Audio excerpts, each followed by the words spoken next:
예, 여러분 안녕하세요. 잘 지내셨어요? 오늘은 6월 17일 수요일이고요. 오늘 느헤미야 9장 22절부터 38절까지 같이 읽으면서 또 하나님의 말씀을 듣겠습니다. 하나님 아버지, 우리에게 이렇게 주님 앞에 살게 하시고 주님의 은혜 가운데 또한 주님의 사랑 가운데 또한 오늘을 살 수 있도록 하시니 참으로 감사합니다. 주님, 우리가 이 땅에 살지만 우리의 눈과 귀를 또한 주님께 집중하게 하시고 주님의 음성을 듣게 하시니 참으로 감사합니다. 이 시간에 저희들에게 말씀하여 주옵소서. 저희들이 듣고 깨닫고 또한 우리 삶에서 그 말씀이 삶으로 이루어지도록 인도하여 주옵소서. 예수님의 이름으로 기도하옵나이다. 아멘. 자, 이 느헤미야 9장은요 성벽을 이제 완공한 이후에 다시 백성들이 모여서 큰 부흥 운동을 일으키면서 하나님과의 언약을 갱신하는 그런 내용입니다. 이 언약이라는 것은 결국은 하나님과 사람 사이의 약속이죠. 하나님은 약속을 깨시지 않습니다. 항상 깨는 쪽은 사람이고요. 하나님께서는 징계를 통해서 그들을 숫자를 줄여가시지만 그 숫자를 줄인 대상을 통하여서 또한 하나님의 일을 이루시는 것을 볼 수가 있습니다. 이들이 일단은 아브라함부터 그때까지, 그러니까 아브라함은 약 2100년이고요. 이분들은 지금 400년, 주전 400년이니까 그 역사를 훑어나가는 중에 지난주까지가 이제 광야 생활, 광야 생활 하는 21절까지 했고요. 이제 22절을 보면 민수기 뒷부분에 나오는 요단강 동편 지역을 정복하는 그 내용이 나옵니다. 22절 또 나라들과 족속들을 그들에게 각각 나누어 주심에 그들이 시온의 땅 곧 헤스본 왕의 땅과 바산 왕 옥의 땅을 차지하였나이다. 르우벤 지파, 므낫세 지파, 갓지파, 므낫세 반지파, 갓지파, 그들의 나중에 땅이 되는 이 땅을 차지하게 되는 거죠. 주께서 그들의 자손을 하늘의 별같이 많게 하시고 전에 그들의 열조에게 들어가서 차지하라고 말씀하신 땅으로 인도하여 이르게 하셨으므로, 이제 여호수아의 내용이죠. 그 자손이 들어가서 땅을 차지하되 주께서 그 땅 가나안 주민들이 그들 앞에 복종하게 하실 때 가나안 사람들과 그들의 왕들과 본토 여러 족속들을 그들의 손에 넘겨 임의로 행하게 하심에, 그들의 사람은 죽이고 그들의 모든 재산을 차지하게 하신 것이죠. 그러나 우리가 여호수아를 읽어보고 사사기를 읽어보면 이 말씀대로 이루어지지 않은 것을 알 수가 있습니다. 하나님의 뜻대로 순종하지 않은 거죠. 그들이 견고한 성읍들과 기름진 땅을 점령하고 모든 아름다운 물건이 가득한 집과 판 우물과 포도원과 감람원과 허다한 과목을 차지하여 배불리 먹어 살찌고 주의 큰 복을 즐겨 사오나.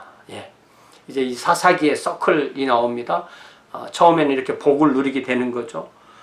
그러나 26절 그들은 순종하지 아니하고 주를 거역하며 주의 율법을 등지고 주께로 돌아오기를 권면하는 선지자들을 죽여 주를 심히 모독하였나이다. 하나님을 거부하고 이방을 섬기는 거죠. 이방신을 섬기고 우상 숭배를 하는 거죠. 그럼 27절 그러므로 주께서 그들을 대적의 손에 넘기사 그들이 곤고를 당하게 하심에 그들이 환난을 당하여 주께 부르짖을 때에 주께서 하늘에서 들으시고 주의 크신 긍휼로 그들에게 구원자들을 주어 그들을 대적의 손에서 구원하셨거늘.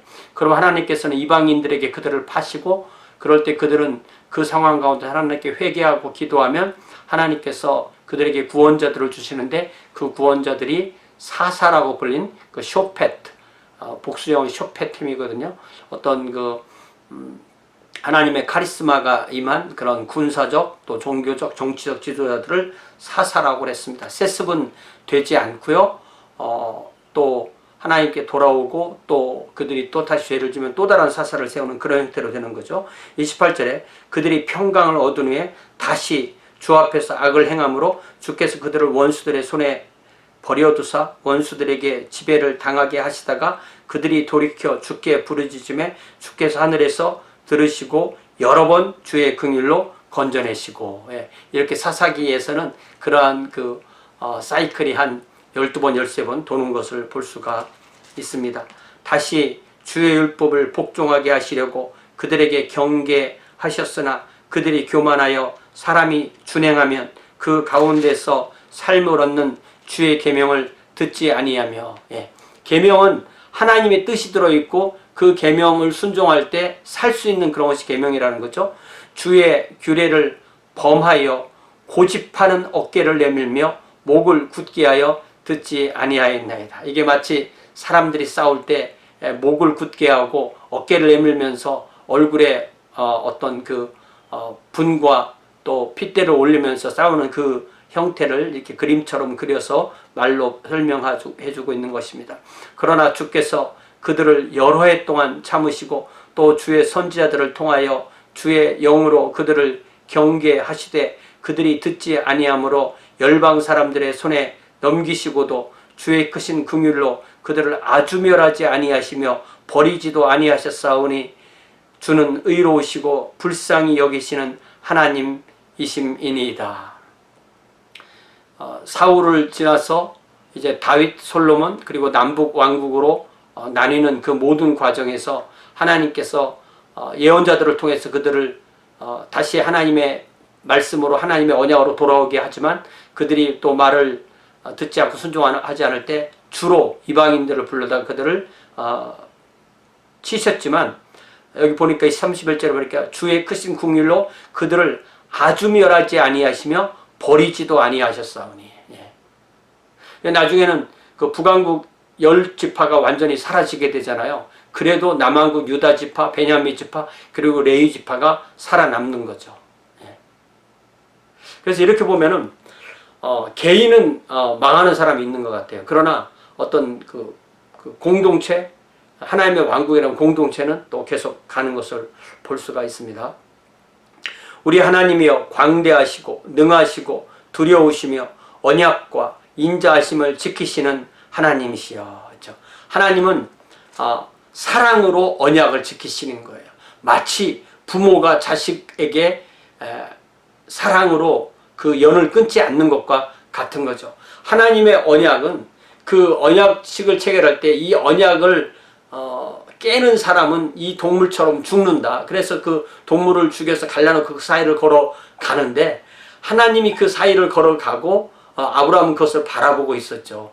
어떤 면에서 하나님께서는 하나님이 언약을 지키시고 사람은 그 언약을 깰 수밖에 없다는 것을 또 아셨겠죠. 이런 면에서 하나님은 하나님의 주권적 사랑으로 사람이 언약을 깨매도 불구하고 그걸 때리시면서 징계를 하시면서 그들을 그 언약 안에 붙들어 두시는 것을 볼 수가 있습니다. 우리와 우리 왕들과 방백들과 제사장들과 선지자들과 조상들과 주의 모든 백성이 아수르 왕들의 때로부터 오늘까지 당한 모든 환난을 이제 작게 여기지 마옵소서. 722년에 아수르 왕에게 북왕국 이스라엘이 최종적으로 망하고 또 586년에 남왕국이 바벨로니아의 느부갓네살에게 망하고 이제 538년에 페르시아에 의해서 해방돼서 돌아왔고 이제는 444년이지만 역시 아직도 페르시아의 지배하에 있는 그런 상황인 거죠. 이런 상황을 작게 보지 마옵소서. 이렇게 레위인들이 하나님 앞에 고백하는 것입니다. 그러나 우리가 당한 모든 일에 주는 공의로우시니 우리는 악을 행하였사오나 주께서는 진실하게 행하셨음이니이다. In all that has happened to us, you have been just, you have acted faithfully while we did wrong. 이겁니다. 우리가 내가 지금까지 살아남은 것이 내가 잘해서 살아남았다. 이거 같죠? 우리가 생각에 그렇게 생각하기 쉽습니다. 내가 그동안 잘해서 이렇게 살아남았지. 잘못한 사람은 죽었잖아. 그게 아니라는 거죠.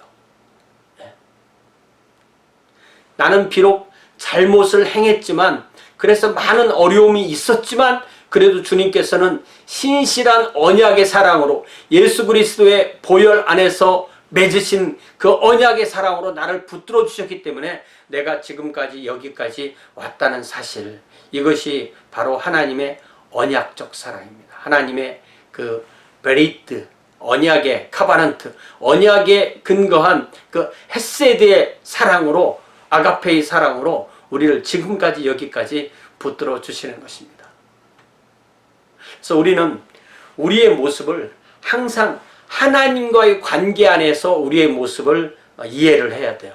하나님이 나를 택하셨어. 하나님이 나를 붙드셨어. 하나님이 지금까지 나를 지키셨어. 우리 아버지 하나님께서 나를 위해서 마음 아파하셔. 나를 지금까지 주님의 사랑으로 붙들어 주셔. 이 아버지의 사랑의 관계 안에서 내가 누군지를 알고, 또 그러한 사랑을 받은 사람들끼리 교회 공동체를 이루고 하나님의 왕국 공동체를 이루는 것, 이것이 바로 우리가 누구인가를 분명하게 알게 되는, 내가 나를 봐서 나를 아는 것이 아니라 하나님을 봐서 하나님과 나의 관계를 통해서 나를 깨닫게 되는 것, 이것이 바로 언약적 사랑을 체험하는 것인 줄 믿습니다. 우리가 부모님과 나와의 관계에서 내가 부모님에게 좋은 자녀가 되려고 크다가 보면 어느 순간이가 내가 또 부모의 역할에 대해서 나의 자녀에게 그렇게 하듯이, 이렇게 우리의 모습을 하나님 안에서 깨닫게 되는 것입니다. 자, 34절, 우리 왕들과 방백들과 제사장들과 조상들이 주의 율법을 지키지 아니하며 주의 명령과 주께서 그들에게 경계하신 말씀을 순종하지 아니하고 그들이 그 나라와 주께서 그들에게 베푸신 큰 복과 자기 앞에 주신 넓고 기름진 땅을 누리면서도 주를 섬기지 아니하며 악행을 그치지 아니하였으므로. 성경은 제가 늘 말하듯이 하나님을 섬겨라, 우상을 섬기지 말아라, 이것의 변주곡이라고 했죠. 제1계명 하나님을 섬겨라, 제2계명 우상을 섬기지 말아라. 이게 배부르고 먹을만 하면은 그때부터 하나님과 우상을 겸하여 섬기든지, 아니면 하나님을 제치고 우상만 섬기든지, 아니면 하나님을 섬기지만 우상 섬기듯이 하나님을 섬기는, 제가 지난주에 말씀드렸듯이 그렇게 되는 것이 사람의 죄성이라는 거죠. 그래서 하나님이 주신 복을 온전히 누리지 못하는 거예요. 그래서 35절에 보니까 그들이 그 나라와 주께서 그들에게 베푸신 큰 복과 자기 앞에 주신 넓고 기름진 땅을 누리면서도 주를 섬기지 아니하며 악행을 그치지 아니하였으므로 우리가 오늘날 종이 되었는데 곧 주께서 우리 조상들에게 주사 그것의 열매를 먹고 그것의 아름다운 소산을 누리게 하신 땅에서 우리가 종이 되었네. 우리 땅에서 우리가 살면서 우리가 종이 되었다. 우리 땅에서 쫓겨가서, 마치 우리나라 사람들이 일제시대 때 만주나 또 사할린이나 또 더 나아가서 중앙아시아까지 쫓겨나가서 사는 것처럼, 그렇게 유대인들도 바벨론의 포로로 가서 살았을 때가 있고, 그들이 다시 포로 귀환에서 와서 살았지만, 포로에서 돌아와 살았지만 아직도 우리 땅에서 우리가 종이 되었나이다. 그러니까 이 가장 무서운 징계는 죽는 거죠. 그 다음 무서운 것은 자기 땅에서 쫓겨나서 이방 나라에 가서 종이 되는 거죠. 그 다음에 무서운 징계는 내 땅에 돌아와서 살지만 거기에서 종이 되는 거죠. 가장 복받은 것은 내 땅에서 주권을 가지고 사는 거죠. 우리도 사탄에게 붙들리면, 하나님의 자녀도 붙들리면 그렇게 죽을 수도 있고, 나의 모든 주권을 이룰 수도 있고, 일부의 주권은 갖지만 일부의 주권은 못 누릴 수가 있는 그런 상황에 있게 되는 것입니다. 37절에 우리의 주로 말미암아 주께서 우리 위에 세우신 이방 왕들이 이 땅에 많은 소산을 얻고 그들이 우리의 몸과 가축을 의미로 관할하오니 우리의 곤란이 심하오며. 그렇죠. 이것이 바로 온전한 자유를 누리지 못하는, 온전한 주권을 누리지 못하는 그런 상황을 말씀하는 것입니다. 우리가 하나님의 자녀로서 이 죄로부터 자유로울 때, 죄를 짓는 것으로도 자유로울 때 우리는 온전히 하나님의 자녀로서의 그 자유로운 백성의 삶을 살게 되는데, 그 자유를 방임하는 그 방종의 자유로 알고 사탄의 그 유혹에 빠져 들어가게 되면 그때부터는 그 죄에 매이게 되는 것이고, 그럴 때는 우리가 우리의 주권을 누리지 못하고 내가 하고 싶은 대로 하는 것이 아니라 죄가 시키는 대로 하고 사탄이 시키는 대로 하게 되는 거죠. 그래서 이들이 이제 이러한 언약 갱신을 하는 것입니다. 우리가 이 모든 일로 말미암아 이제 견고한 언약을 세워 기록하고 우리의 방백들과 레위 사람들과 제사장들이 다 인봉하나이다 하였느니라. 그러니까 이 부흥이라는 것은 회개하고 말씀의 표준을 통해서 하나님과의 관계를 다시 세우고 그 말씀 안에서 우리의 그 결단으로 하나님 앞에 이 말씀을 지키며 살겠습니다라고 할 때 이 부흥이 이루어지는 거죠. 그래서 이 법이라는 게 어떻게 보면 약속이잖아요. 법이 워낙 그 큰 덩어리니까 우리가 법하면 괜히 무서워하는데, 법의 가장 간략한 형태가 바로 약속입니다. 우리가 구두로 약속할 수도 있고 글로 써서 약속할 수도 있고 사인을 할 수도 있고 이렇게 되잖아요. 그러면 이 언약이라는 것이 하나님과 우리 사이에 이 율법이라는 것으로 약속을 하는 거라고요. 그래서 우리 힘으로는 그 언약을 지킬 힘이 없습니다. 성령께서 우리에게 힘을 주시어서 우리가 그것을 이룰 힘이 생기는 것이고, 그래서 그 율법을 이루고 성령의 열매를 우리가 맺었다고 할 때 그것은 우리는 이것은 내가 맺은 것이 아닙니다 라고 그렇게 고백하게 되는 거죠.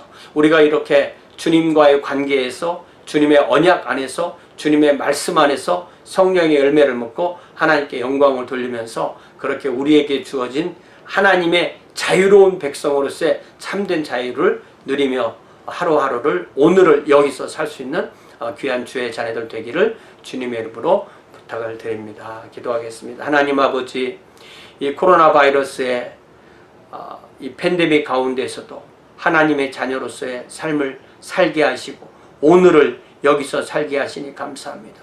지금까지 여기까지 우리를 지켜주시고, 우리가 비록 많은 어려움이 있지만 그러나 우리에게 주님을 예배할 수 있게 하시고 주님을 찬양할 수 있게 하시고 하나님의 자녀로서 또한 주님의 복을 드러내게 하시니 감사합니다. 이스라엘 백성이 이제 본토에 돌아왔지만 아직도 포로된 상황이었고, 이 포로된 상황에서 하나님 아버지께 말씀으로 다시 서기 위해서 언약을 갱신하는 모습을 보았습니다. 우리도 성령의 도우심 가운데서 우리의 매일의 삶 가운데 우리는 비록 죄를 범하고 우리는 비록 성실하지 않지만 아버지 하나님께서 신실하게 우리를 지켜주신다는 것을 알고 주님과의 살아있는 관계 가운데 늘 오늘을 여기서 살 수 있도록 인도하여 주옵소서. 그리하여서 정말 하나님께서 우리에게 주신 그 사명을 온전히 이루며 하나님 안에서 내가 누군지를 알고 또한 그렇게 하나님의 구원받은 하나님의 성도들끼리 하나가 되는 귀한 교회 공동체를 이룰 수 있도록 복 내려 주옵소서. 주님, 죄와의 사슬, 사망의 사슬을 끊음으로 하나님의 참된 자유인으로 살 수 있는 복으로 함께하여 주옵소서. 너희가 내 말 안에 거하면 진리를 알지니 진리가 너희를 자유롭게 하리라고 말씀하신 것처럼 우리가 하나님 안에서 참 자유를 누리는 귀한 주의 자녀들로 인도하여 주옵소서. 다시 한번 바라옵고 원하옵기는 죄와 죽음의 고리는 끊게 하시고 생명과 또한 사랑과 또한 선과 의의 고리를 연결하는 귀한 주의 자녀들로 복내려 주옵소서. 예수님의 이름으로 기도하옵나이다. 아멘. 예. 우리가 이제 수요일에 언제 다시 모일지는 모르지만은 그때까지는 이렇게 유튜브를 통해서 녹음된 이 말씀으로 함께 은혜를 나누도록 하겠습니다. 고맙습니다. 다음 주에 뵙겠습니다.